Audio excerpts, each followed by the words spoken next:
Complete and utter chaos is breaking out on Brinkston's campus. Cam looks like he's panicking.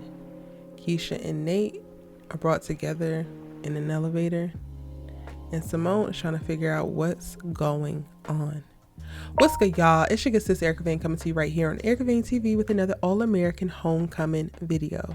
In this video, I'm giving you the preview for episode 4 from season number 2 as I look at the trailer and let you know what I think each of the visuals and the sneak peeks mean. So starting at the top of the trailer, we get this loud noise and we get to see a group of people on the tennis court, and it's not just tennis players, it looks like, because Lando was walking on there, and then it looks like a couple other regular students in addition to tennis players. So Thea and Simone are also here, and this is going to be important to make note of, because as this shelter in place happens, because something important happens at the school where everybody has to shelter in place, basically, it's going to be important to pay attention to who is where so that you can keep track of people and know like how we're getting set up a little bit for some drama and contention, right? First things first, I think that the shelter in place might have to do with an active shooter being on campus. When I watched the video and I heard Thea say like all of this because we're a black school, listening to Auntie Amara give the address, the presidential address, and alert to the university saying that this is not a drill, the FBI person who probably comes in at the end to give the all clear, and ultimately Cam's reaction and saying that this is not a safe space, it's supposed to be safer than the outside world and it's not safe, leads me to feel like this is probably an active shooter situation. And I'm already saying brava if this is the case for the creatives behind All-American Homecoming, because they are not shying away from any conversation when it comes to HBCU life. Now, I've gone to 2 HBCUs. I have never experienced that. However, I also attended HBCUs before we saw an uptick in racially charged active shooter situations happening within the United States. And this could not be the case, y'all, but this is just what my speculation is. I would love to know what yours is in the comment section down below. We do have a few weeks before this episode premieres, so feel free to let me know what you think this emergency is. Initially, I was like, oh, could it be a bomb? But I don't think that they would have people shelter in place if it was a bomb, because they would try to figure out where it's at and have people evacuated. But one of the things that is called to happen is when there's an active shooter within a school, and we haven't seen the conversation on a college campus, but we've seen it in like high schools, in elementary and middle schools, unfortunately, across the country in most recent years.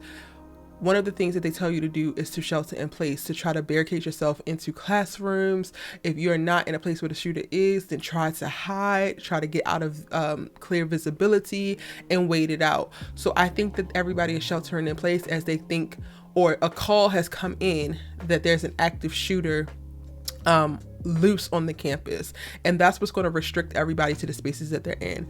Going back to the top of the trailer, we get to see Thea, Lando, and Simone are at the tennis court. And I think that Lando was just like kind of walking to class, and you kind of get grouped into whatever the most common space is, which is why we also see a bunch of regular students, not just tennis players, on the tennis court in this way. We also get to see everybody reacting to hearing like this alarm go off and looking at their phones, which looks like it's a whole blast that went out to everybody's phones on campus to let them know about the emergency situation and to shelter in place. From there, we're taken to Auntie Amara's address from the common area and where the like calf area usually is, and she's saying this is not a drill, this is an actual emergency. And then from there we get to see Nate and Keisha watching this address from what looks like the dorms. So Nate and Keisha are together, Lando, Thea, and Simone are together. And then we get to see a call, Thea get on the phone, and then we cut back to Cam, who is, furious and talking about how Brinkston's supposed to be safe, like it's not supposed to be like the outside world. And then in that same area downstairs, so this is where Auntie Amara is giving the address, there is JR and Damon. So JR, Damon, and Cam are all together. And then from there, the trailer kind of picks up in tempo. We get a moment where Keisha is talking with Nate in the elevator, and Nate starts to cry. I believe that this is something leading to, Keisha doubling down on not wanting Nate to go back to her ex and feeling like the ex's trouble, as he has shown in the last episode. His little messy ass child. I can't. Keisha, you're gonna have to, Nick, you're gonna have to let that one go, baby. I'm sure that there's plenty of others that can't wait to get with a queen, but that one ain't it. And then we get to cut back to Thea, who was probably freaking scared AF. The call that she was making, so the preview that we saw, we get a little snippet earlier in the trailer, and then later on, we get to see a split screen with her and Damon, and she's talking to Damon on the phone, and she's like, okay, all of this just because we're a Black university. I think that Damon is trying to like calm her down. It's unfortunate that she is on the tennis court with Simone and not in the calf area with Damon, because she don't trust Simone anymore. They are no longer friends. They've been moving with very interesting energy towards each other. So I think that Thea is going to be very scared, having never experienced something similar to this, and really feeling kind of like alone. And who can blame her? Like, everybody is probably scared, even though Simone looks very strong throughout this entire trailer. Now, like I said, the trailer starts to move really, really fast, and we get very quick clips. So like from Thea's shocked face, we get to see Damon looking kind of like indifferent as a woman hugs him, and this looks like Celine from the back, and I'm glad that she's back because I'm on that ass.